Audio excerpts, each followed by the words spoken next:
Well, hey everybody, welcome to the ongoing series here where we analyze the 2020 edition of the National Electrical Code. My name is Paul Abernathy, and thanks for joining me in this adventure through the 2020 edition. We've worked our way all the way up now to Article 225, so hopefully you've gone back and watched all of the videos that we've done on Article 90, 100, 110, 200, 210, 215, 220, and so you got you should be feeling pretty confident now as we look at the 2020 NEC, and now we're moving into Article 225. So without further ado, let's go on and get started in this. And this is going to be, again, multiple parts so that we can make it more palatable as we examine Article 225. So our Article 225 is dealing with outside branch circuits and feeders. And so, as always, we want to read the scope so that we make sure that we're in the right area we need to be. There's nothing worse than to try to learn the National Electrical Code or apply it in your everyday activity, only to realize you're in an article that doesn't apply to what you're doing. Well, in our case, we're specific to outside branch circuits and feeders, so we know we're in the right place because obviously we've worked our way up to Article 225. But if you're in the field, you need to know whether or not, if I'm dealing with a branch circuit or a feeder, what happens when that branch circuit now breaches the wall of the building and is now outside of the building or on the outside of the building or going from building to building. Then we have other rules that are going to piggyback on top of our rules for the branch circuit itself, which would be Article 210, or with a feeder, Article 215, we have these other rules that get piggybacked on top of it. So let's make sure we're doing the right thing. Let's look at the scope. We always want to analyze the scope so we have a good understanding of what our discussion is going to be about in this episode. So 225.1, the scope, it says this article covers requirements for outside branch circuits and feeders run on or between building structures or poles on the premise, and electrical equipment and wiring for the supply of utilization equipment that is located on or attached to the outside of a building, structure, or pole. So anytime we're running a branch circuit and we're going outside, whether it's running down the side of the building, on the building, or from that building to another building or to a pole or to a separate structure, we not only have to follow the rules of 210 if it's a branch circuit or 215 if it's a feeder, but now we have to follow the rules that are in 225 as well. Okay, so just so we understand where we're at, we're dealing with outside branch circuits and feeders. So the moment that it comes outside of a building, these rules are going to kick in. Okay, that's when these additional rules are going to have to be met in 225. Okay, so 225.3, other articles, and that kind of leads into what we just said. This is basically giving you a list and saying, look, you got the rules that are in 225, but you remember all the general rules that are required also apply. Like, for example, if it's a branch circuit going to a detached structure, you've got to meet the rules of 225 because it is now an outside branch circuit, but you still have to meet the rules of 210 because it is still a branch circuit. Okay, so you have to meet all those. Now, you also have to meet the rules for conductors for general wiring under 310. Okay, they got to be rated for a wet location, all those types. So there's other rules you have to meet, and that's all this is saying is don't think that the moment that you get outside of the building or the structure, that only 225 applies. Obviously, you still have your grounding and bonding requirements in 250. All those things have to be taken into account. So this is doing under Section 3 is reminding you of that you have other different types of requirements that could be in addition to what you're dealing with here in this article, which is 225 for outside branch circuits and feeders. Okay, so again, you have a list here. Again, overcurrent protection, obviously that's going to apply to the branch circuit, whether it's indoors or it's outdoors, and it becomes an outside branch circuit. Still got to have the overcurrent protection. So again, all these rules still apply, and all this is doing is just giving you that reminder that, look, you're not locked into 225. There's other things that are going to apply. So that's just the code's way of doing that. All right, let's look at part 1, general requirements, 225.4, conductor covering. It says, where within 10 feet of any building or structure other than the supporting pole or tower, that would be the supporting pole or tower of that feeder or branch circuit itself, trying to get from point A to point B, it says, open individual aerial overhead conductors shall be insulated for the nominal voltage. Okay, so it's 600 volt circuit. If they're 12240, 277 480, then we have to make sure that insulation is adequately rated for the nominal voltage that we're working with. Generally, that should be okay, taken care of. Only problem you might run into this is what if it's a 480 application and the conductors you chose were only rated 300 volt insulation? Then that would be a problem, right? So again, just have to pay attention to the type of rating of the insulated conductors you're using for those open individuals, okay? And we're talking things like, for lack of a better explanation, service drop type of scenario where you're using all open stranded conductors overhead from secure point to secure point. They're called open individual overhead conductors. They don't have a sheathing on them. They're just the individual insulated conductors, okay, from point A to point B. Just have to remember they got to be insulated, right? Now it says the insulation of conductors in cables or raceways, except MI cable, which doesn't apply, MI cable wouldn't apply here, says shall be thermoset or thermoplastic type and in wet locations shall comply with 310.10c. That's going to remind us that it has to be a wet location rating. And it says the insulation of conductors for festoon lighting shall be of the thermoset or thermoplastic type. Okay, so let's talk a little bit about thermoplastic and thermoset. Thermoplastic is going to be like your TWs, your THHN, your THWN-2, your THWs. That's all thermoplastic. Okay, that plastic material that's extruded on the conductor, whether it's copper or aluminum, that will melt under a certain temperature point. It's rated 90 degrees C most of the time for the insulation, although you got to be careful because it could be rated 75 or even 60. But that insulation rating for the thermoplastic means that once you get beyond that 9-degree insulation rating, you could have issues with it. Okay, it could melt down, it could deform. Okay, now thermoplastic is a malleable material. You can melt it and re-extrude it. Well, that's all of those wiring types, like we said, THHN, THWN-2, THW, TW, all that. Those are thermoplastics. What's a thermoset? A thermoset would be something like your XHHW-2, the X meaning it's a cross-linked polyethylene. That would be a thermoset, means it's cross-linked polymers, so it doesn't deform under a heat condition. Now, it's still going to be rated 90, 75, or 60. That doesn't change, but it's less susceptible to breakdown over heat. Okay, so again, it makes it a little more resilient when you have an elevated heat temperature. Okay, and it's a little less abrasive. In other words, it doesn't easily damage the same as a thermoplastic bite. Okay, both are acceptable, but you just have to know what you're working with. Now, thermoset also comes in RHH, RHW-2. Now, the R stands for rubber, but it's more a synthetic rubber polymer mix. So it gets all the traits of a rubber. We can call it RHH, RHW-2, but it is still a cross-linked polyethylene XLPE type material. Same with USE-2. Direct barrier rated, gets tested for that application, but it's still a thermoset type of insulation. Okay, so just so you know the differences in the two. All right, now wet location rated, obviously they're going to have that in the nomenclature. So THHN would be a dry location only, but most THHNs come dual rated to be THHN/THWN-2. Then that means a W in there would allow it to be used in a wet location. So perfectly okay outside in a raceway or in a cable in a wet location, as long as that cable assembly is rated for a wet location itself, then you're perfectly okay for doing that. Now, that's about insulating conductors. What about the exception? Now, the exception says equipment grounded conductors and grounded circuit conductors shall be permitted to be bare or covered. When we say covered, remember, you're going to hear the terms called bare, covered, or insulated.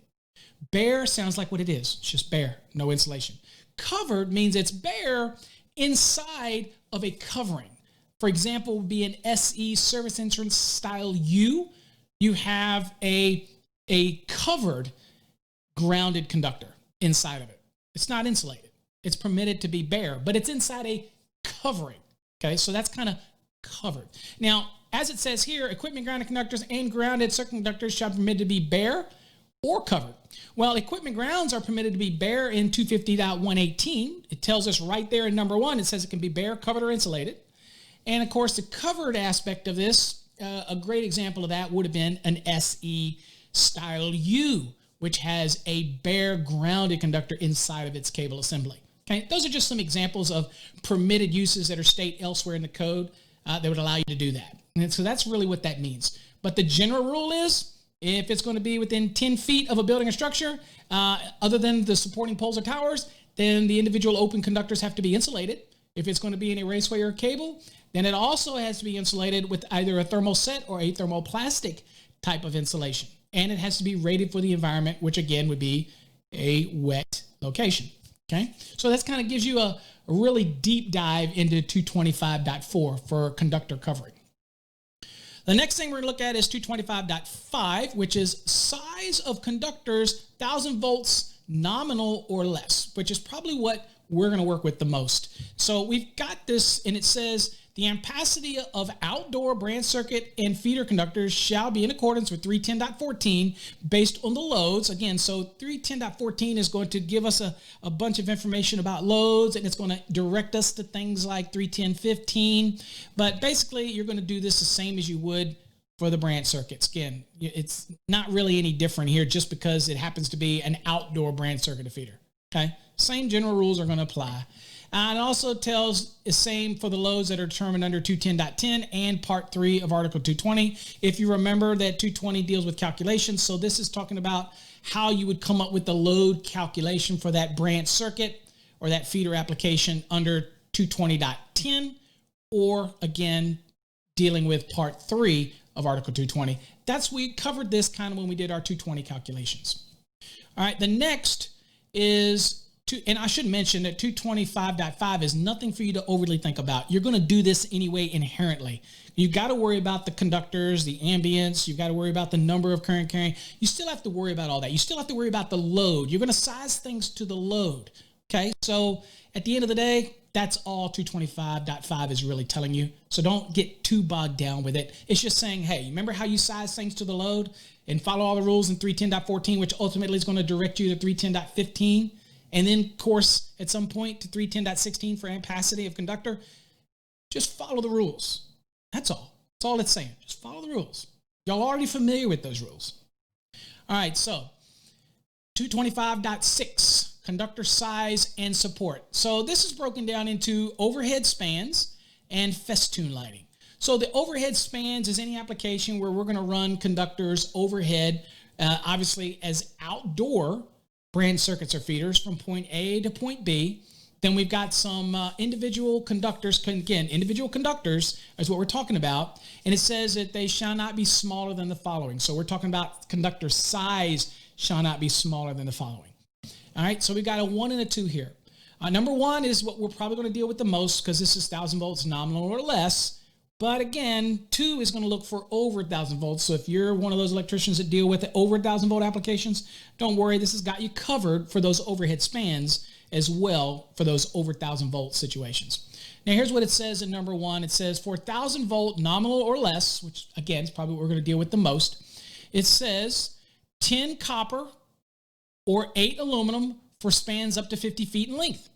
And then it says, and 8 copper and 6 aluminum for a longer span, unless supported by a messenger wire. Okay, now if it's supported by a messenger wire, then we could probably, obviously, we can go larger. Again, it's going to be supported by the weight. Now, if you're over 1,000 volts, then it says, look, the minimum, okay, can't be smaller than 6 gauge copper or 4 aluminum or open individual conductors, and 8 copper and 6 aluminum where it's a cable. So if it's open individuals, and it's at over 1,000 volts, can't be smaller than a 6 copper or 4 aluminum. Of course, it could be larger based on the load, okay? But this is just giving you minimum sizes that you have to be aware of, okay? And again, that applies whether it's open individual conductors, and it gives you sizing if it's consists of a cable. And a lot of times when you're dealing with over 1,000 volts, it's probably going to be a cable assembly. So it just gives you some minimum requirements. And again, these are saying that it shall not be smaller than the following. Could be larger, just can't be smaller. Of course, supporting is all relevant to what we call sag and span and all that stuff. So again, that doesn't alleviate work you're going to have to do. This is just minimum code requirements right here that we're covering. Now let's look at 225.6b when we're dealing with the festoon lighting. So very specific to festoon lighting, which is defined in the National Electrical Code, and it's kind of lighting systems that are supported from this system and is secured at two ends or 2 points. It says overhead conductors for festoon lighting shall not be smaller than 12 AWG. Okay, so these conductors cannot be smaller than 12 unless the conductors are supported by a messenger wire. Okay, so it's giving you an out. Say, first of all, it's saying they can't be smaller than 12 unless a messenger wire is there.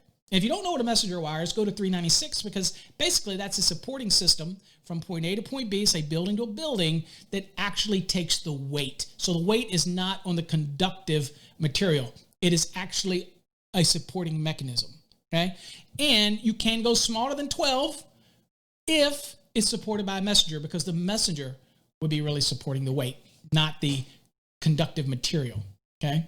It says in all spans exceeding 40 feet, okay? So all spans exceeding 40 feet, it says the conductors shall be supported by a messenger wire. So there you go. So you have a length limitation up to 40 feet. For any of those spans that exceed 40 feet for festoon lighting, then you're going to have to install a messenger wire regardless, okay? So you have your distance limitations, okay? Once you exceed those, you need a messenger to support it. It says the messenger wires shall be supported by strain insulators, okay? So again, can take the strain of the support, and the insulators, they actually connect to each building, will be insulated. It says, and usually they're like a ceramic type of insulator. It says, doesn't always have to be.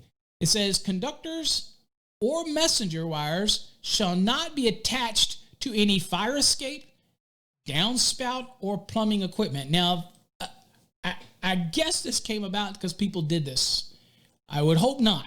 But again, just a reminder in the code, look, you don't want to connect those conductors, and because let's say it's less than 40 feet, okay? Well, 40 feet and less, then I don't need a messenger. I certainly don't want to secure it to any, fire escape, downspout, or plumbing equipment. And I'm not sure why I would do that anyway, but the code's saying you don't do it. So, hey, you don't do it. Next, 225.7, lighting equipment installed outdoors. Okay, so we're talking about lighting equipment installed outdoors now. And we're going to talk through a general. We're going to talk through common neutral, 277 to ground, 1,000 volts between conductors, or whatever. So we got the different rules that we're going to follow, and we're going to go over them pretty quick. Okay, so let's deal with the general. It says 225.7a. It says, for the supply of lighting equipment installed outdoors, okay, so lights outdoors, lighting equipment, luminaires. It says the branch circuits shall comply with Article 210, obviously because it's a branch circuit, and 225.7b through d. So this is just a great reminder. Okay, it's lighting equipment outside, check. But remember, it's still being supplied by a branch circuit, okay? Because it's talking about branch circuit. So I got you. So it's saying meet the rules of 210 as well. Obviously, it's branch circuit rules. And it says, oh, and by the way, we're going to have some other requirements here in B, C, and D that you have to meet. Now, notice it says and. So if the lighting equipment is installed outdoors, it has got to be in accordance with 210 and 225.7b through D if any of them are applicable, okay, to your installation.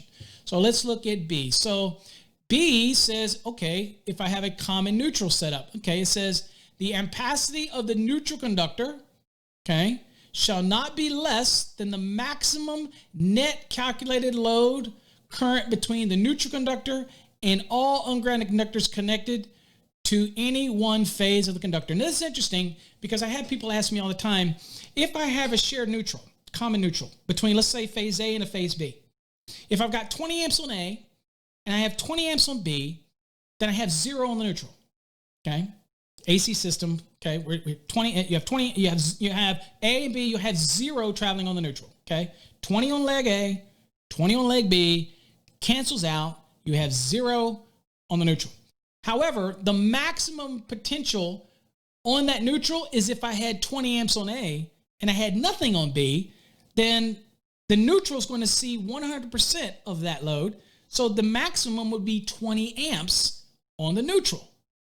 Yes, it's common to phase A and phase B, or leg A and leg B, but if you don't have any current traveling on one of them and you do on the other, then the neutral is going to see the imbalance. So that would be the maximum net calculated load, whatever your calculation is for that, that lighting load, it's going to see it. So you have to take that into consideration, and you have to make sure that that conductor has an ampacity that's adequate and it's not less than the maximum net calculated load that could be between that neutral conductor and all of the ungrounded conductors, okay? Any one of them.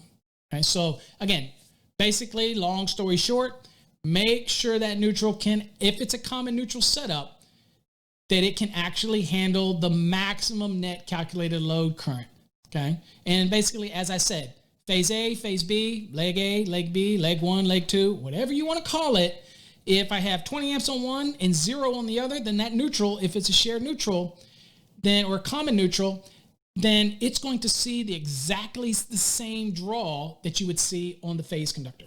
And so you have to size it accordingly. Now, if both of them were maxed out, leg A and leg B were both pulling 20 amps, then the cancellation effect is going to take place on that neutral, and it's not going to be anything. Now, that does take place in that type of scenario, but you could run into a situation where you're dealing with a 3-phase setup that situation is not exactly the same. So you have to pay a lot of attention to that neutral load and what's going to be the maximum net calculated load current on that neutral conductor, and size it accordingly. So that's all that 225.7b is. And so you definitely need to know what type of system, how much that neutral could possibly carry, so that you can size it properly, okay? 225.7c, 277 volts to ground. It says, circuits exceeding 120 volts nominal between conductors and not exceeding 277 volts nominal to ground shall be permitted to supply luminaires for illumination of outdoor areas for industrial establishments, office buildings, schools, stores, and other commercial or public buildings. So obviously, not the case for a single family dwelling, okay? But again, it's, it's telling me, right, it's okay, well, I can do this for industrial establishments, office buildings, schools, stores, and other commercial or public buildings, perfectly fine. It's permitted to do so. But again, it starts out by telling us circuits exceeding 120 volts, nominal between conductors, okay, and not exceeding 277 volts to ground shall be permitted, okay? So this is for circuits exceeding 120 volts, okay, between conductors, but not exceeding 277 volts to ground. Those are permitted to supply those luminaires for illumination in outdoor areas, as we state here in this rule, okay? Now, it also goes on to the next one and says, 277.7d says, okay, well, what about 1,000 volts between conductors? Okay, so in this case, it says, circuits that exceed 277 volts nominal to ground, okay, so any circuit to ground would exceed 277 volts and not exceeding 1,000 volts nominal between conductors, so measuring conductor to conductor, shall be permitted to supply auxiliary equipment of electric discharge lamps in accordance with 210.6d1. So what we've got here is the rules that say, okay, you're okay to supply something that is 120 volts to grounds applications. That's your general rules, perfectly fine, general lighting. If you're dealing with some type of circuit that is going to be 277 volts to ground, and that would be what? The circuit exceeds 120 volts nominal between conductors, and that'd be like, obviously, between conductors at 240 would exceed that, obviously, between conductors. But it's not exceeding 277 volts to ground. No. And then that's the case. What's another good example of this? This would be 480 volt application. Well, between the two is 480, but from 1 to ground might be 277. Then I'm okay, and I'm okay to do that to supply lighting for what? Outdoor areas for industrial establishments, office buildings, schools, stores, and that is very common for that type of lighting at that voltage class. Okay, perfectly fine. And then, of course, we have the one that's 1,000 volts between conductors. And again, pretty simple to follow A, B, C, and D. In dwellings, you're just supplying the lighting. It's all going to be, typically 120 anyway. Code permits that. That's perfectly fine. You only start getting into lighting equipment installed outdoors when the voltage classes start to creep up a little bit. You just need to follow these rules for these circuits, okay?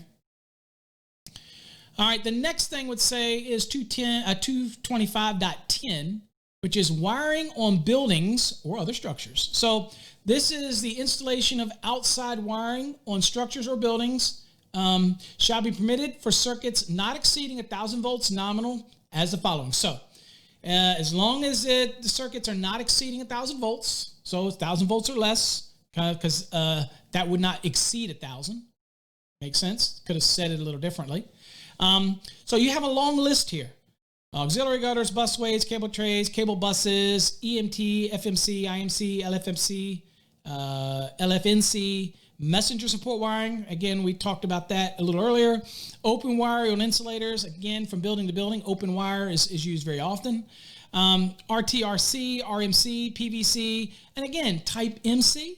Again, outside, it would be PVC jacketed type MC, by the way. MI cable, SE cable, which we use all the time. And the style U is most popular. But also to another building, it would be like an SER. But you can't use SER underground, so it would have to be an outside application. But SER is okay outdoors in a wet location. It's just not rated for direct burial, so that wouldn't be underground, obviously. And then, of course, you've got TCER, which is direct buried, runs outside perfectly fine. And type UF, and of course you have wireways. Now, you have a little note at the bottom that says circuits of over 1,000 volts shall be installed as provisions in 300.37. Okay, so that is for your over 1,000 volts, not what we're dealing here. These wiring methods are for 1,000 volts nominal or less applications. And there's a big list of them here. Now, 225.11, feeder and branch circuit conductors entering, exiting, or attached to buildings or structures. Okay, so we're talking about feeders and branch circuit conductors, and as they enter, as they exit, or as they are attached to buildings and structures. We're going to have some rules here. And here's what it says.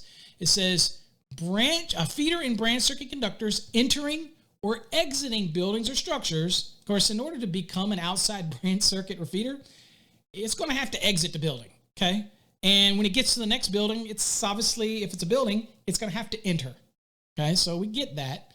And it says, shall be installed in accordance with the requirements of 230.52. And again, we're talking feeders and branch, so it's telling us we got to meet the requirements of 230.52, so we'll look at that in just a second. It says, overhead branch circuits and feeders attached to building structures shall be installed in accordance with the requirements of 230.54. Okay, so this is interesting because once these feeders or branch circuits enter or exit, there's a direction here that says, oh, by the way, you need to go make sure that it meets the requirements of 230.52. And the savvy code person will say, but wait a minute, that's 230. Yeah, but remember that list that we had in .3?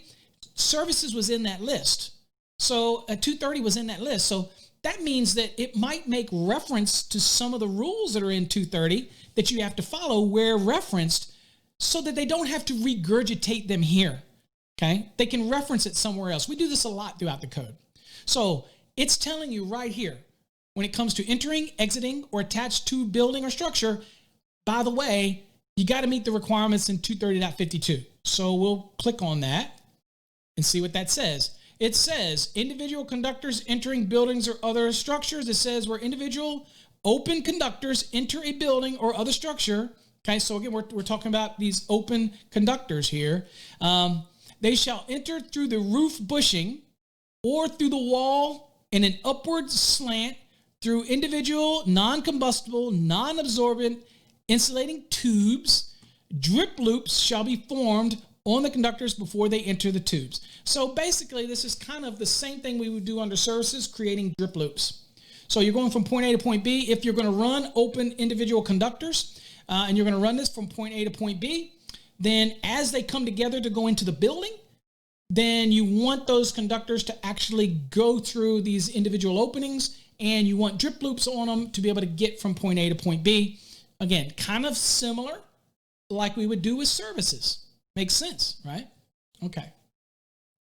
And then, of course, the 230.54 is talking about the overhead branch and feeders attached to a building or structure. They have to meet in accordance with 230.54, and we'll click on that. And basically, this is talking about things like the service heads or goosenecks or the masting and everything. Again, have to meet all these rules as if this was a service entrance cable or service entrance conductors, okay? Have to meet all these rules, and that's why it sends you back to 230.54. And of course, 230.54 is an A, a B, a C, a D, an E, an F, a G, all of which are applicable, even though we're not even talking about service conductors. But you see how the code works? It's saying, look, we're not going to regurgitate this information. Just pretend like they're service conductors and follow those rules. That's all it's saying. The next would be 225.12, open conductor supports. It says, open conductors shall be supported on knobs, racks, brackets, or strain insulators that are made of glass, porcelain, or other approved means. So where you have the individual conductors, again, this could be two legs, a neutral, in your equipment ground, all going from point A to point B. They could be run as open conductor supports individually, and you're going to secure them, and they're going to be supported by either knobs, racks, brackets, strained insulators. But again, they're either made of glass, porcelain, or other approved material, typically non-conductive, obviously. And the approved material is going to be approved means whatever the AHJ is okay with. More often than not, I probably see these done with porcelain, okay? But it's not the only way to do it. The next one is, and I should also, here we go. So 225.14, open conductor spacing, okay? And you notice it's specific. This was about open conductor supports. This is open conductor spacing. Okay, and there's an A, B, C, and a D for open conductor spacing. So again, we're dealing with open conductors here, not a cable assembly, open conductors. Now, you could have plexed conductors, okay, and they are kind of open conductors. They're just plexed. Or in many cases, you've probably seen in the old days where you have individual conductors that go from point A to point B, and those are open conductors. And the NEC does have section that deals with open conductors, by the way. So, but let's go on and dig into this spacing. Now, 225.14a says 1,000 volts nominal or less, probably what we're going to deal with the most. It says conductors of 1,000 volts nominal or less shall comply with the spacing provisions in table 230.51c. Okay, again, we have spacing requirements obviously in services. So rather than regurgitate it and put it here, we're going to just send you to the table. And just for everybody to see, I'll click it. And this is your supporting. See, individual open conductors. Again, this was for services because it's in 230. But the supporting requirements still remain the same. And you follow the rules here exactly the same. Okay, so that's all it's saying is, look, go check out those spans. That's where I want those overhead conductors spacing. I want to meet those rules, okay? And when it gets to over 1,000 volts, it says conductors that are over 1,000 volts nominal shall comply with the spacing requirements of 110.36 and 490.24. Now, interesting enough, when we're talking about spacing, okay, this is open conductor spacing. This was supporting. This is spacing. So let me go back to here to show you what we're talking about. So minimum distance between supports, we're talking about between conductors, okay? So this is our minimum clearance. So see 6 inches and 3 inches and whatnot, okay? We're talking about that application. So basically the rules were saying, look, we had supporting requirements. This is saying shall comply with the spacing provisions of this, okay? And let's see here. So this is supporting, and this is the clearance between conductors. So this is your spacing requirements. Okay, and so this is for these individual, not plexed. Okay, this is for your individual conductors, and I might have said plexed earlier, but this is when you have the individuals, the spacing, okay, that needs to be done. Let's see here. 225.14c, separation from other circuits. Okay, again, we're talking what? Open conductor spacing. And it says, and I should show you this real quick. I'll go back to 225, but let me go back real quick to show you in this application so that you can understand what we're talking about in case it gets lost in translation. Here's your open wire. Okay, so this is open wire on insulators. Okay, and you have all these rules that you have for open conductors, supporting and securing and all this type of stuff. That's kind of what it's talking about, open wiring on insulators. Okay, so in case we got lost in translation, let me go back to where I was. Bear with me. Okay. All right, so let's get back to where we're at. All right, so again, open conductor spacing. We already have supporting requirements, how we're going to support it. Then we got open conductor spacing requirements and whatnot. Now, 225.14c, the separation of other circuits. It says open conductors shall be separated from open conductors of other circuits of systems by not less than 4 inches. Okay, so I've had these open open conductors. They're not in a cable assembly, just open conductors, and they're in proximity to other systems. Then I need to have at least a 4-inch separation between those two systems. Okay. Now D is 225.14, conductors on poles. Now it says conductors on poles shall have a separation of not less than 1 foot where not placed on racks or brackets. It says conductors supported on poles shall provide a horizontal climbing space not less than the following. Okay, so the ability to get to them, if they're on a pole, you have to have the ability to have horizontal climbing space to get up so that I can get up to these conductors. It gives you some requirements here. It says power conductors that are below communications conductors, 30 inches. Power conductors alone or above communication, if it's 300 volts or less, I need 24 inches. If it's over 300 volts, I need 30 inches. Communication conductors below power conductors, same as power conductors. And if I have communication conductors alone, then there's no requirement for communication conductors. Okay, so what are we talking about again? These are conductors that are on the pole, shall have a separation of not less than 1 foot where not placed on racks or brackets. And again, conductors supported on poles shall provide a horizontal, horizontal clearance, for climbing space, not less than these following. Okay, so I have a horizontal, not vertical, a horizontal climbing space. So if I'm climbing up, I have this separation. Okay. Now, 225.15 supports over buildings. Again, we're still talking about outside branch circuits and feeders here. We're not talking about services. We're talking about outside branch circuits and feeder. But you're going to see that, again, we're going to regurgitate this and send you to some of the service requirements. So, supports over buildings. It says outside branch circuits and feeder conductors passing over a building shall be securely supported. Okay, so as it goes over a building, it needs to be securely supported, because, again, what else would you do? You need to securely support it as it passes over so that it doesn't run the risk of falling down onto the building.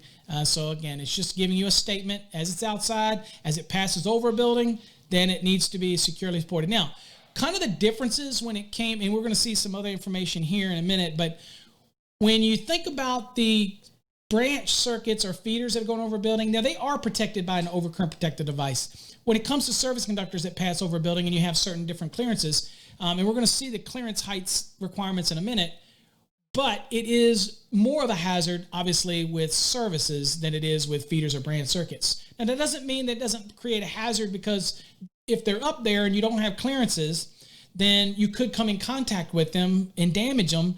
And again, it doesn't mean that it's not going to clear an overcurrent device. It could mean that you get shocked and fall off a roof or something. So again, just take it in what it is. And this is just a statement saying as it passes over a building, they shall be securely supported. That should be a no-brainer. Now let's get into 225.16, attachment to buildings. So we're talking about the outside branch and feeders as it attaches to a building. There's an A and a B here. A says the point of attachment. So this is very much like services, where it comes from one building to another and it comes to the separate building. It has to come to a point of attachment that's going to port the weight from point A to point B. So what is the point of attachment? It says the point of attachment to the building shall be in accordance with 230.26. So rather than regurgitate it, it's just going to say, hey, when you bring that branch circuit of that feeder to this building, then I need to establish a point of attachment. And I want you to follow the rules in 230.26. And here's what it says. It says the point of attachment of the overhead service conductors, in this case, they're overhead branch or feeder conductors, okay, but still got to use this rule. It says to a building or structure shall provide the minimum clearance as specified in 230.9 and 230.24. So because we're making reference from 225.16a to 230.26, because we do that, we have to meet the requirements of 230.26, which reference 230.9 and 230.24, which means they are very much germane to our installation, even though we're not talking about services for our branch and feeder applications outside. Okay. It says, in no case shall the point of attachment be less than 10 feet above the finished grade. So obviously that's going to apply here as well, whether it's a feeder or branch circuit. It's got to follow all the rules in 230.26. Next, what about the means of attachment to the building? So 225.16b says, okay, the means of attachment to the building shall be in accordance with 230.27. So again, it's saying, okay, I know this is a branch circuit. I know this is a feeder, but I need you to attach it the same way you would a service. So rather than me regurgitate it, we'll just send you to 230.27. So if you look at 230.27, it tells you multi-conductor cables used for overhead service conductors shall be attached to a building or structure by fittings identified for use with service conductors. Now, again, we're not dealing with service conductors, but they have to be identified for their use, okay? It says open conductors, again, that's kind of what we're doing here. So open conductors shall be attached to fittings identified for use with service conductors or to non-combustible, non-absorbent insulators securely attached to the building or the structure. So that's probably what we're going to do most. And so once I get and they're attached to the building, they're probably going to be coming from a messenger, and it's going to come down and you're going to have a point of attachment, and then you're going to have this means of attachment that's going to actually attach right to the building. Okay, and you're going to follow the rules in 230.27, just like if it was a service. All right, so next we're looking at masts for support. Okay, so maybe we're not coming to the building and going to connect, let's say, to an attachment point on the side of the building. What if we're going to come and we're going to a through the eave or a situation where we've got a mast coming up, a supportive mast, where you're going to go in through a weatherhead at the top? Okay, then we got rules for that. It says, only feeder or branch circuit conductors specified within this section, okay, and it says section what? Section 17, that's what we're in. It didn't say within this article, it said within this section. So we're stuck in 17 for this one. So only feeder and branch circuit conductors specified within this section shall be permitted to be attached to the feeder and or branch circuit mast, okay? So it means you can't use it for anything else. It says mast used for the support of the final span of a feeder or branch circuits shall be installed in accordance with 225.17a and b. Not A or B, A and B. So let's look at it. So first thing we know is that mast, if it's for a feeder or branch circuit, it's that final span to the building. Nothing else can be used for nothing else. It can only be used for the supporting of feeder or branch circuits. So now we're going to learn about the strength and how we make that attachment. So strength, here's what it says in 225.17a. It says, the mast shall have adequate strength or be supported by braces or guy wires to safely withstand the strain imposed by the overhead feeder or branch circuit conductors. Now, interesting here that it says or right here, the power of the word or.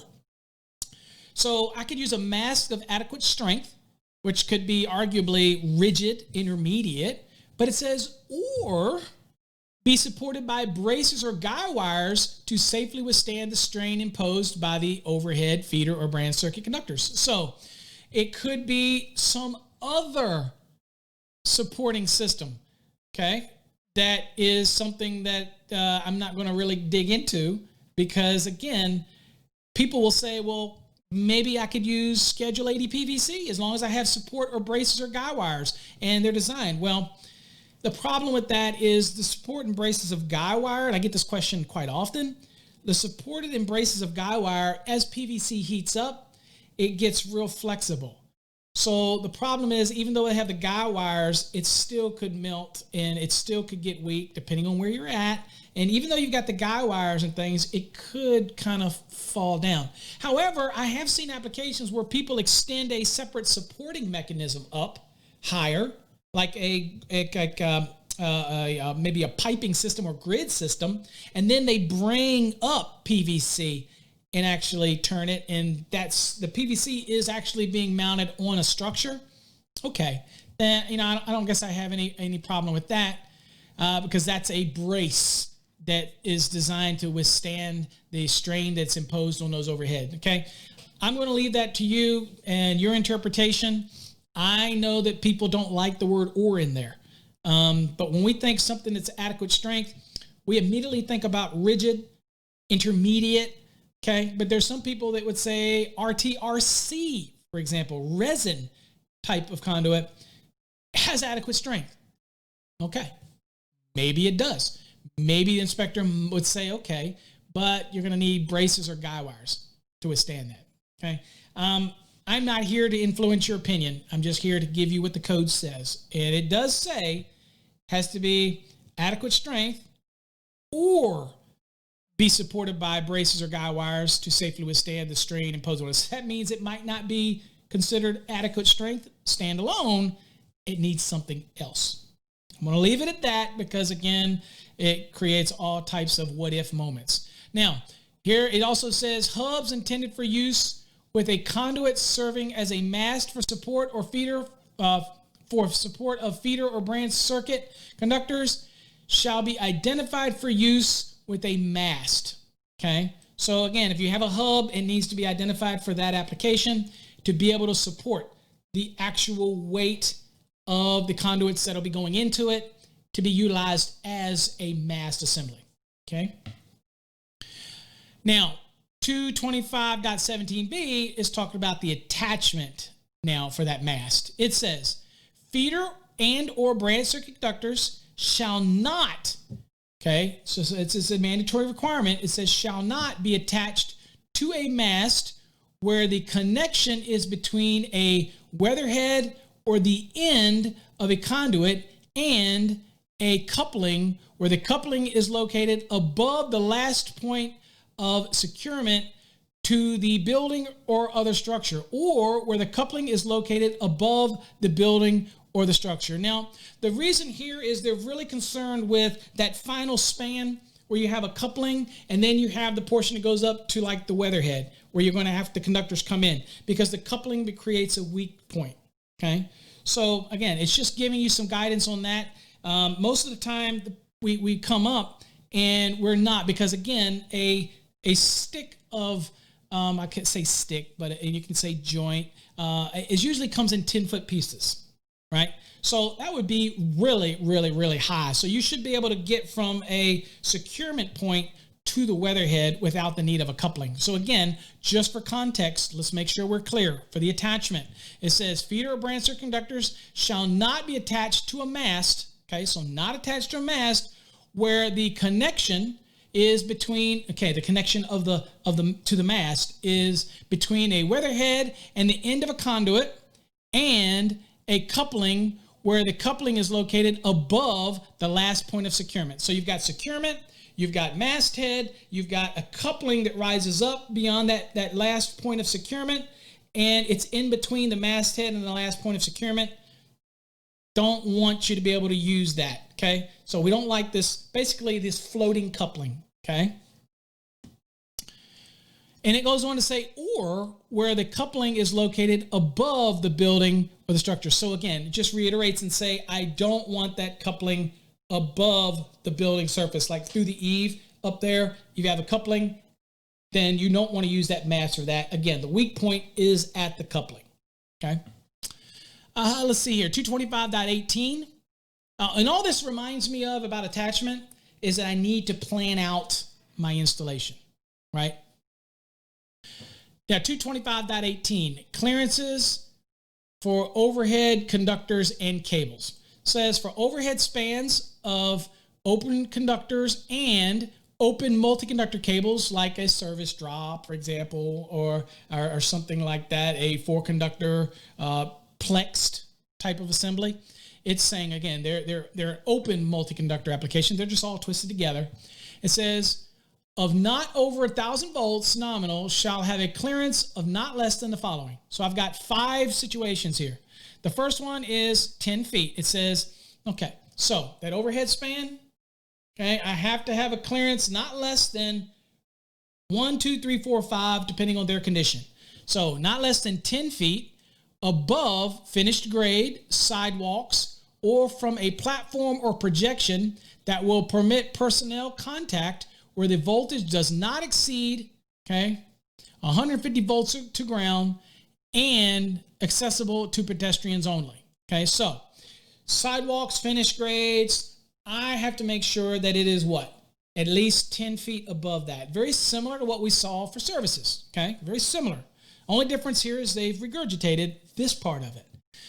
12 feet clearance, all right? So when it says it goes over residential properties and driveways, it says, and those commercial areas not subject to truck traffic, so anywhere on commercial that's not going to be where trucks would go, and of course over any residential property and over driveways, okay, of residential properties. It says not subject to truck traffic where the voltage does not exceed 300 volts to ground, okay?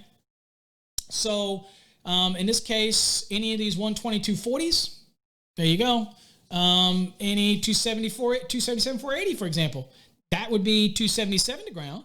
So again, 12 feet clearance.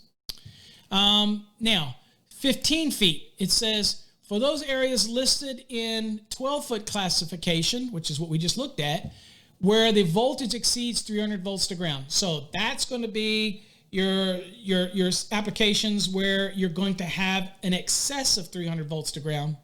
Then you're going to run into a situation where we're going to have to bump you up to 15 feet of clearance of these conductors going overhead.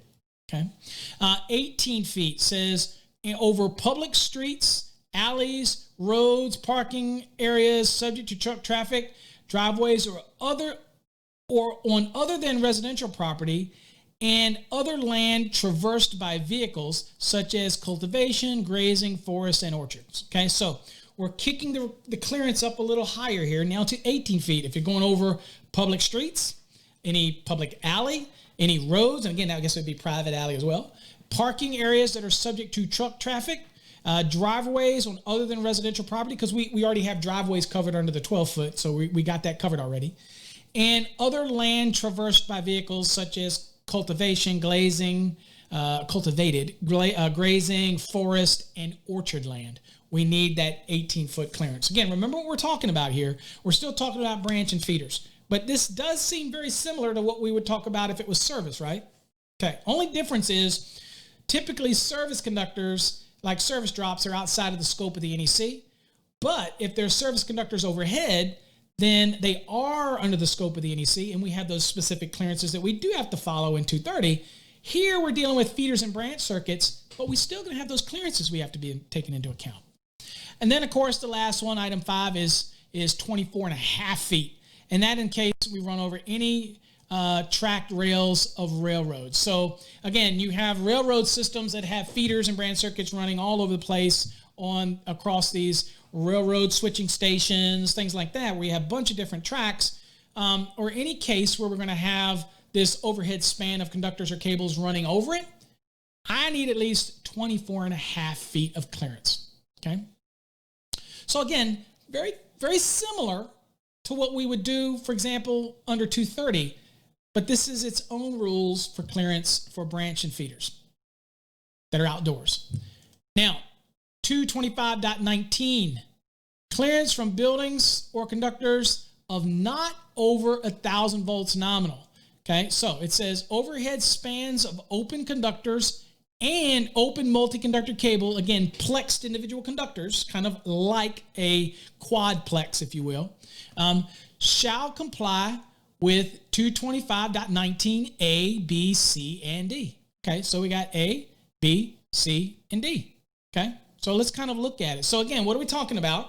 We're talking about open conductors, maybe 3 or 4 separate conductors on separate insulators, and they have spaced apart. We saw the spacing requirements between them.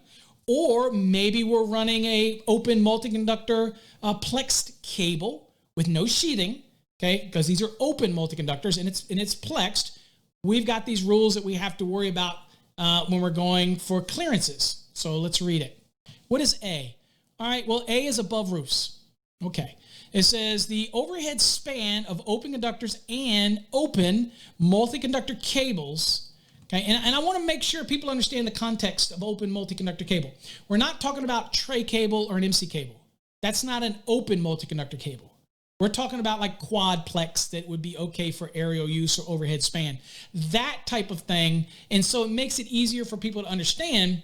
We're talking about like a service drop type of application, which doesn't necessarily have to be used just for services. Okay, but again, it's easy to put it in context.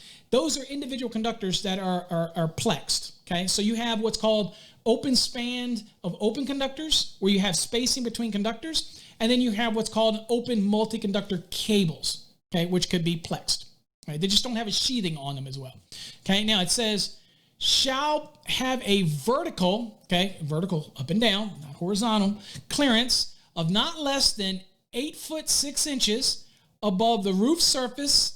Okay, so we know first off, 8 foot 6 above a roof. Got you. We have some exceptions here, but we just general rule 8 foot 6 sounds good. It says the vertical clearance above the roof level shall be maintained for a distance not less than 3 feet in all directions from the edge of the roof. So picture this. Here's a building. We're going over a roof. That 8 foot 6 extends 8 foot 6 above the roof, but then it also extends out 3 feet beyond the perimeter edge of that roof line. So basically it's just like putting an umbrella over top of the roof, 8 foot 6 inches high, and it extends around the roof 3 feet, okay, around the edges of the roof, okay, around the eaves, okay? So that's your general rule. That's how it applies. So basically 3 feet in all direction around the edge of the roof and up 8 feet 6 inches. We need to keep these open conductors and open multi-conductor cables away from the roof. However, we have some exceptions, because if we did this, it would be pretty hard to be able to even terminate those conductors at the roof line of a building, because we're required to keep it what? 3 feet away? Oh, okay. So anyway, you get why we're going to have some exceptions. Okay. All right. Exception number 1. It says, all right, now this is exception to this rule here. This is an exception to the 8 foot 6 inches clearance required. It says the area above the roof surface subject to pedestrian or vehicle traffic shall have a vertical clearance from the roof surface in accordance with the clearance requirements in 225.18. So again, if it is a finished grade or it's a walking surface, then this is saying, oh, by the way, you know that 8 foot 6? No. That's not enough. I need you to go to 10 foot, okay? Because people can walk around that roof surface. Pedestrians can walk around. If vehicle traffic can get around there, then it's basically telling me, forget 8 foot 6 inches. You need to go look back at 225.18 because I need some more clearance. Okay. So that's a unique exception because it's not relaxing the 8 foot 6. It's telling you if these conditions apply, it's going to be more clearance. Okay. A unique exception there. In this case, it's not less restrictive. It can be more restrictive depending on the situation. Exception number 2 says, okay, where the voltage between conductors does not exceed 300, so that would be like a 120, 240 volt, because between conductors would be 240. Makes sense. So that's kind of what we're talking about. It says, and the roof has a slope of 4 inches, 4 and 12 or greater. So if it has a pitch of 412 or greater, then that's a pretty steep roof. So the concept is, look, I'm not going to be on that roof. I'm not going to be actively working on that roof. It's a pretty steep roof. So instead of being 8 foot 6 inches above that roof, it says if it is a slope of 412 or greater slope, then I'm going to let you reduce that clearance down to only 3 feet. And that's a permissive statement. So 8 foot 6, but you've got a slope on that roof. The pitches are 412 or greater pitch, which just means greater means more steeper. Then you know what? The plausibility of somebody really being up there, probably slim, except for a roofer, and then they just got to be careful. I'm going to let you reduce that clearance down to 3 feet. Okay? But with the caveat, we're only dealing with a situation where the voltage between conductors does not exceed 300 volts. Then I'll let you reduce that clearance. Exception number 3 says where the voltage between conductors does not exceed 300, so we've got that again. It says a reduction in clearance above only the overhang portion of the roof to not less than 18 inches shall be permitted if, number 1, not more than 6 feet of conductor goes over the roof line, okay? And it also says 4 feet horizontally pass over the roof overhang. So again, the conductor itself can't be more than 6 feet over that eave, and the horizontal movement from the point of the eave in can't be more than 4 feet. So I could have 6 feet because you could have could have some slack in it, but physically from the edge of the roof in, I can't exceed 4 feet. So it can only go over that 4 feet portion. The voltage between conductors can't be over 300 volts, and the conductor's actual length itself can't be cumulatively over 6 feet of length. Okay, and that's going to give you some allowance for drip loops and all that kind of stuff.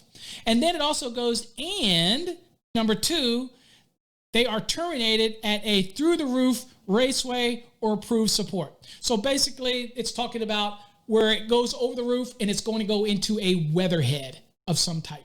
Or if it's not a weatherhead over top of the roof, then maybe it's on the side of the roof near the eave, and you need this allowance to be able to get to that connection. And then maybe you have a weatherhead that's on the end of, say, an SCU cable that's coming up or something like that, and you need to get that clearance. But because the general rule went out 3 feet and up 8 foot 6, I need some relaxation here in order to make this connection, okay?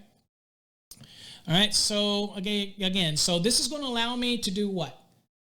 It's going to allow me to come to the roof, go over the roof, because I could always connect it under the roof line and that 3 foot wouldn't apply. So I don't know if I conveyed that right. If you're below the roof line and you connect with SC cable and it goes up to a weatherhead on the side and you haven't gotten to the roof line yet, then you're okay. You're okay. Because the 3 feet out from the roof comes out from the roof and up 8 foot 6. This rule is saying, look, I'm going to come to that building and I got to terminate at that building in a weatherhead. That's maybe through the roof penetration at the eave. Well, okay, well, how do I do that if I've got to stay 3 feet away and 8 foot 6 up? This is giving you some relaxation to be able to get down to that connection, to that through the roof penetration. As long as that penetration, the conductors are not more than 6 feet in length measured wise, the conductor length. If the horizontally, it's not more than 4 feet from the edge where that connection is taking place. And again, this is allowing it only for a through-the-roof penetration, okay, or some other type of support that would be at or above the roof line. So this is just giving you some relaxation at the point of termination, okay? Not the other portion of the roof, only that first 4 feet of where you're going to make this termination, okay? Because you can only have, at that lower reduced height, you can only have a maximum of 6 feet of conductor in that 4 foot span, okay? A graphic would be great for this. I don't have one keyed up, so I think you get what I'm talking about. All right, now, exception number 4. It says the requirement for maintaining the vertical clearance 3 feet from the edge of the roof shall not apply to the final conductor span where the conductors are attached to the side of a building. Okay, so even though it should be common sense for us, and I just kind of talked about it, I probably could have waited until I got to 4. The exception number 3 for that reduction is from the roof line out 3 feet and up, which is typically going to be 8 foot 6 inches. That is lying for a reduction. Now, if you're coming to the side of the roof line, okay, and again, that final span that you're making that connection to the building, then you're actually going to come into that roof perimeter, and it might even be connected right to the eave. Okay, your point of attachment might be to the eave. Well, this is basically saying, don't worry about that 3 foot from the edge of the roof. It doesn't apply if this is your final span to the actual side of the building. So this could be an example where it's coming from your pole with a transformer, and now you're coming down, say, service entrance conductors. We see that over in services, so that's where that rule came from. But what about for feeders?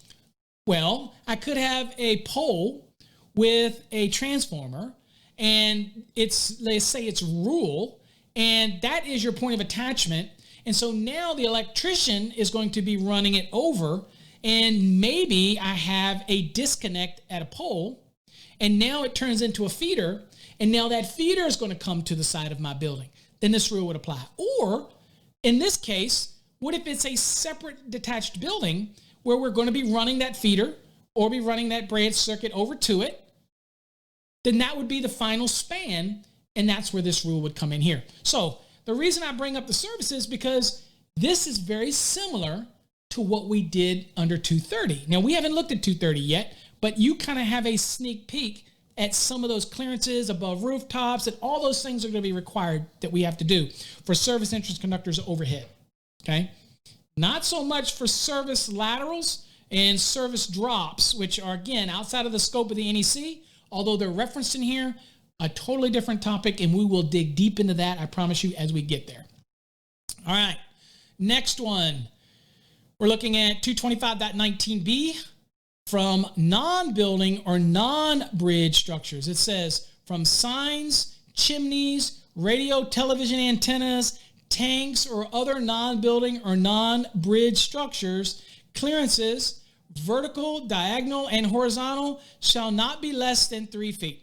Okay? So anytime you have these signs, chimneys, radio, television, antenna, tanks, and all, say, it's basically saying, look, clearances have to be those structures, okay?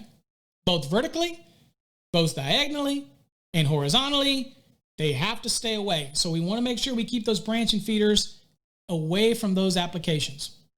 Now, 225.19c, and remember, we're still talking about clearances. Okay, we haven't left clearances. Horizontal clearances. Said clearances shall not be less than 3 feet. So 3 feet is your common thing. Okay.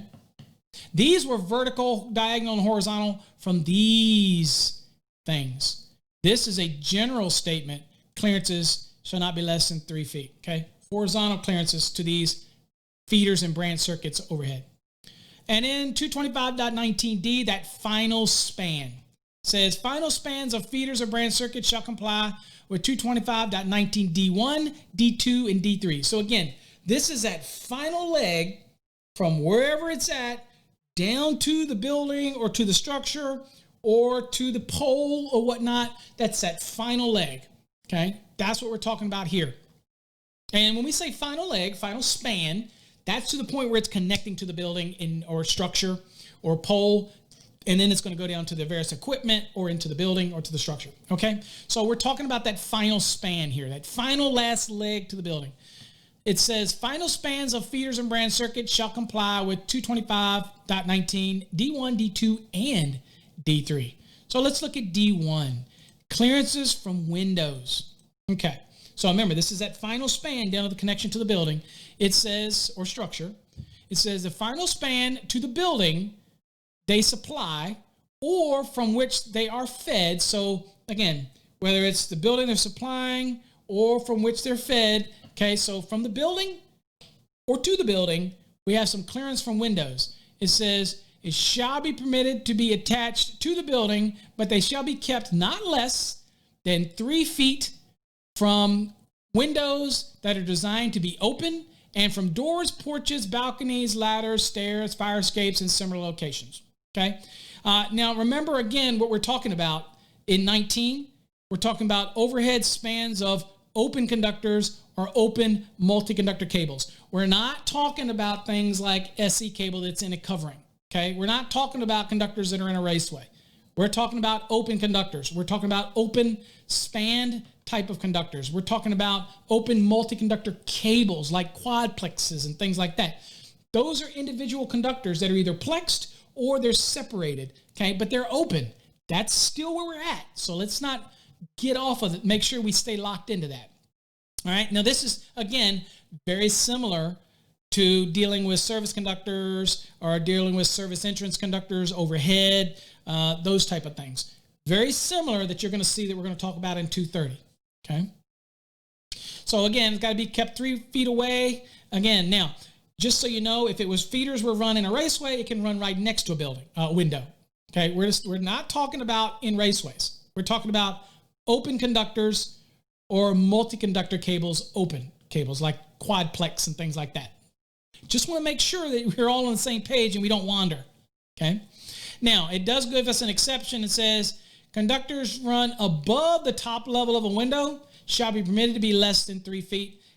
So if it runs over the top of the window, again, the thought of that is nobody's going to be opening the window to try to get around and get to it. Again, you can't fix stupid, but if you open it to the left and to the right, it could be come in contact with it or below it.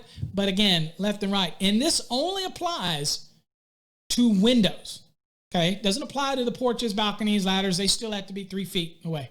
This exception only applies to windows. Now, let's talk about, so that was the clearance from a window. And again, and it also, you notice how this says from windows, but it also says and from doors, porches, balconies, ladders, fire escapes. So probably would be a good idea to change this, but hasn't been changed yet. So we'll kind of leave it the way it is. 225.19D2, let's talk about vertical clearances. Okay, so we were talking about, for example, where we're at a window and we're talking this way, this way, this way, up, down, left, right, okay to be less above the window, all this stuff. But what about vertical clearances? And it says, okay, it says the vertical clearance of the final span above or within 3 feet measured horizontally of platforms, projections, or surfaces that will permit personal contact shall be maintained in accordance with 225.18. Okay, so in this case, we're talking any vertical application. If I'm on a balcony or I'm a porch, if it can be reachable, then we have to maintain the same requirements in 225.18. And we just read what those were right here. These are all your clearances right here. Okay, so if it's able to be able to get to those, okay, vertically, straight up and down, not horizontally. I might have said that wrong, but anyway, you get what I mean. Vertically, okay? That's when we're going like up and down. Horizontally, be left to the right. We're already covered horizontally right here when we're dealing with the, the windows and all these other things, because that's really horizontally left and right, away from you, but it's also below you, things like that. So all of those type of things. All right, so this is dealing with vertical clearance. And again, the vertical final span above, we're talking about above platforms, projections, surfaces that permit personal contact, then I'm going to have those clearances, okay? And those are vertical clearances, and they're all given to us in 225.18. So all we'd have to do is go back and look at it and see that's 10 foot, 12 foot, 15 foot, 18 foot, and 24 and a half, depending on the condition that we're facing. Okay. Next, building openings. Okay. So 225.19B D3 says the overhead branch circuit and feeder conductors shall not be installed beneath openings through which material may be moved, such as openings in barns and commercial buildings. In other words, if you have a lift, an opening that you're going to be lifting things into. A barn is great because you like lifting hay into the barn, top of the barn. But any application, a warehouse where you're going to have some type of lift to go into some building openings, you don't want anything underneath it because it gets in the way and it could get caught on something hazardous condition. So again, it just tells us overhead branch circuit and feeder conductors shall not be installed beneath openings through which material may be moved, such as openings in farm or commercial buildings, and shall not be installed where they obstruct entrance to those openings. Now that should be common sense. But I have seen pictures of an opening in a building that was up, and you'd actually forklift things up into it, and it had conductors that were underneath it and could come into play, those overhead conductors. Not going to let you do it, okay? So it should be a no-brainer. But again, just want to make people aware of that. You don't want to have it where you're going to have openings where things can be loaded in and out of it. Next would be 225.19E, zone for fire ladders. Says where buildings exceed 3 stories or 50 feet in height. Okay, so it could be exceed 3 stories, or the building could be 50 feet in height. It says overhead lines shall be arranged where practical so that the clear space or zone at least 6 feet wide will be left either adjacent to the buildings or beginning not over 8 feet from them to facilitate the raising of ladders where necessary for firefighting. So basically this is saying is that if I have fire ladders or escape ladder systems and they're on the side of the building, and I have these buildings that exceed 3 stories or 50 feet in height, and they're required by the building code, for example, to have these fire ladders, egress ladders, and all those type of things, that we need to keep our wires away from it, okay? Why? Because they could impede the application of those fire ladders and create a hazardous condition. So these rules are going to say, look, we have to be able to facilitate the raising and lowering for firefighting. And if that's what's in place, then I need to make sure that I have this clearance. And that's all this rule is, making sure that we maintain that clearance. Okay. 225.20, protection against physical damage. Okay. So again, we're talking branch circuits and feeders now. It says conductors installed on buildings, structures, or poles shall be protected against physical damage as provided for services in 230.50. So that's the one where we have this list, right? RMC, IMC, Schedule 80, PVC, not Schedule 40, EMT, electrometallic tubing, RTRC, that's reinforced thermosetting resin conduit. That stuff is hard as nails. Or other approved means, again, whatever the HJ might be okay with. Again, I cringe at that, but if it's approved for an application and it's not in this list, then it might be something else that can do it. Maybe a sleeve mechanism. Okay. Maybe it's approved for protection against physical damage. Okay. We've seen that before where it's kind of like a U-shaped sleeve and you actually put it over it for protection and it bolts in or screws into whatever the surface material is. You know, that might be equivalent and that might be something that's okay by the HJ. If that's the case, perfectly fine. But again, if it's subject to physical damage, then that needs to be protected. And goes the same here. It needs to be protected from physical damage. Unless, of course, it's in one of those raceways that already provides that protection. 225.51, multi-conductor cables on exterior surfaces of buildings or structures. Okay? Supports for multi-conductor cables on exterior surfaces of buildings or other structures shall be as provided in 230.51. Now, again, looking at 230.51, basically this is just talking about the mounting supports, and it talks about other cables, again, and you have mounting rules that's going to tell you how to do it and how to do the mounting. And all this is reminding you, if you're dealing with a multi-conductor cable on the exterior surface of the building, follow these rules. Well, I will tell you this much, that multi-conductor cables, if they are something like a multi-conductor cable with like an MC or something else, they've got also have their rules that you have to follow as well in their specific articles. So you want to make sure that you follow those in accordance with that as well.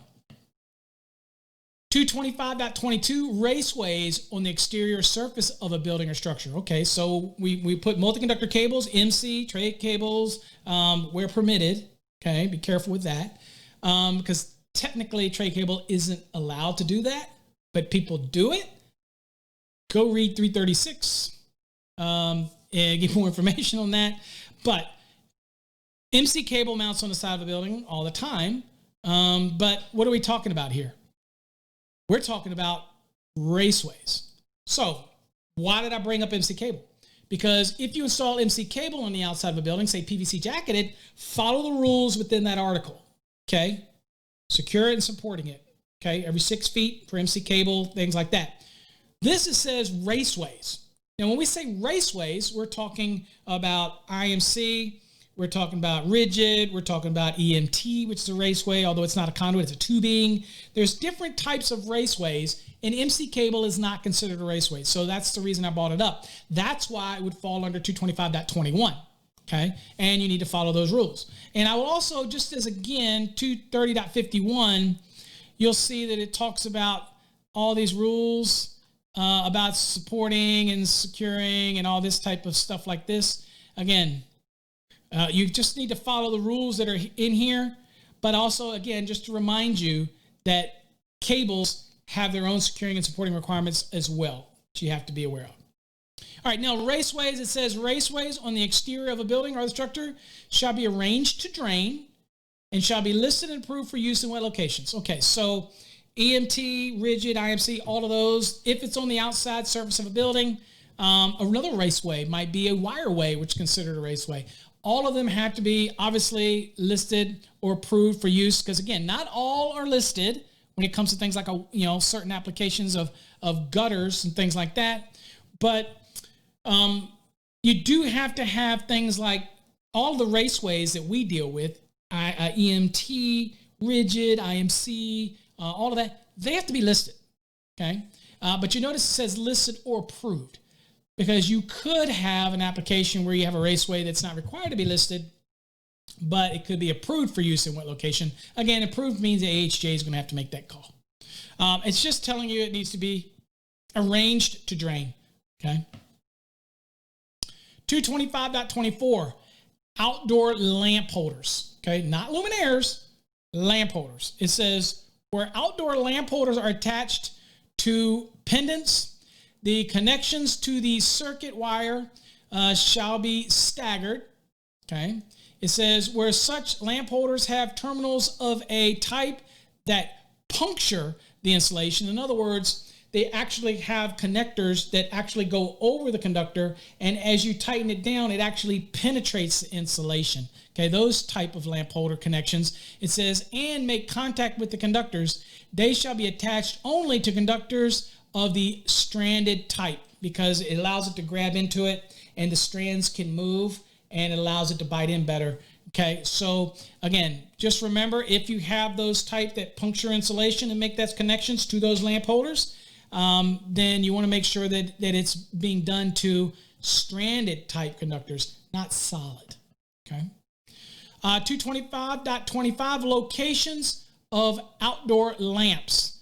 It says locations of lamps for outdoor lighting shall be below all energized conductors, transformers, and other electric utilization equipment, unless either of the following apply. So if you're dealing with the lamps outside, lamps being actually what we would refer to in many cases as a light bulb, but these lamps for outdoor lighting, they have to be installed below all energized conductors, below transformers, or other electric utilization equipment, unless either of the following conditions apply. And there's two conditions. It says, number one, clearances or other safeguards are provided for relamping operations. So if it can't be below, the lamp can't be below, but the clearances or some other way to safeguard has been provided for a relamping process, maybe that's inherent to how the product's designed, then okay. Then you're okay. It doesn't have, the lamp holder would not have to be below it. If you have clearance, you're okay, because generally that's what the rule is requiring for you to have some separation. But if you have some type of safeguard that would prevent the potential contact with conductors, transformers, or other utilization equipment, then that would be okay as well. And that might be inherent in the way the product's made. Number two says, the equipment is controlled by a disconnection mean that is lockable open in accordance with 110.25. So again, if I'm supplying this outdoor lamp and I have a disconnect for it and it is lockable in the open position and it meets the rules in 110.25, Okay, then it does not have to be located in outdoors. It does not have to be located below all the conditions in 225.25 if it meets this rule. And if it does have a disconnect, and most people probably meet this rule by putting a lockout device on the breaker, or if there is a disconnect for these lighting, then they would put it in a lockable disconnect or whatnot that would allow it to be meeting the requirements of 110.25, and then you don't have to worry about any separation where your luminaires. They don't have to be, the lamps don't have to be below those energized conductors or transformers or utilization equipment, okay? Now, again, it could be inherent and there already be a safeguarded separation, then that would be number one. If not, disconnect it, be able to be lockable in an open position, meet the requirements of 110.25, then it doesn't matter. They could be even with or even above those energized conductors, transformers, or whatnot, as long as you had this provision to lock it out, okay?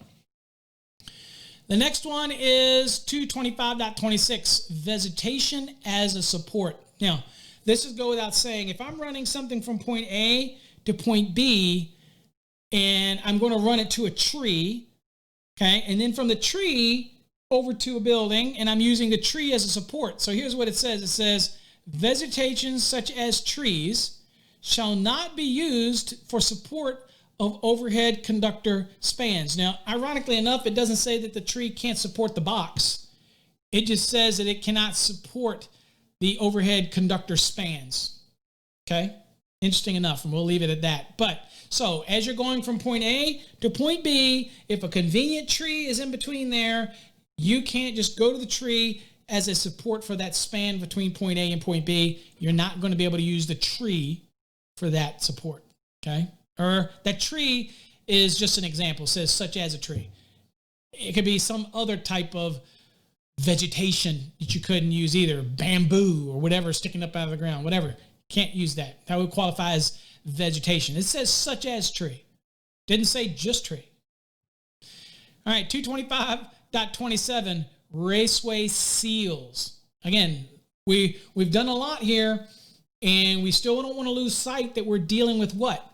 Outside branch circuits and feeders. We have all these other rules we got to meet that are germane to the thing, like the conductors in 310, 210 for the branch circuits, 215 for the feeders. We've met all these other rules for these outside branch and feeders. Now we got to do something when it comes to sealing it as it comes. So here's what it says. It says, where a raceway enters a building or structure from outside, and again, it says a raceway, okay? It says, it shall be sealed.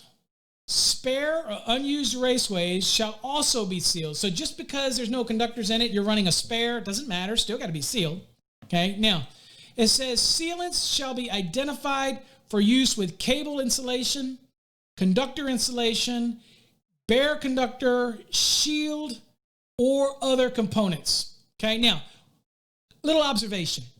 This should be changed in the 2023. I don't think anybody submitted it, but this should say where a raceway or cable enters a building or structure. Because right now it says where a raceway, and we know that a cable is not a raceway.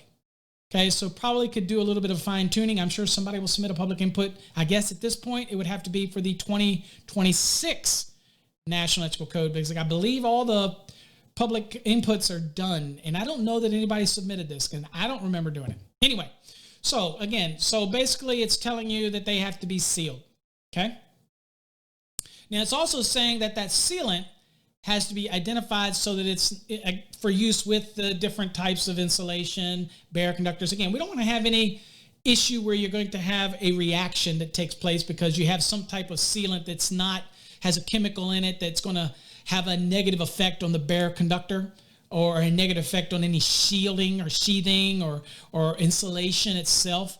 So again, manufacturers of the sealant, it's incumbent on them to do the testing, right? Because they're the ones that have to make sure that that's not an issue, okay? And we'll hope that they do that.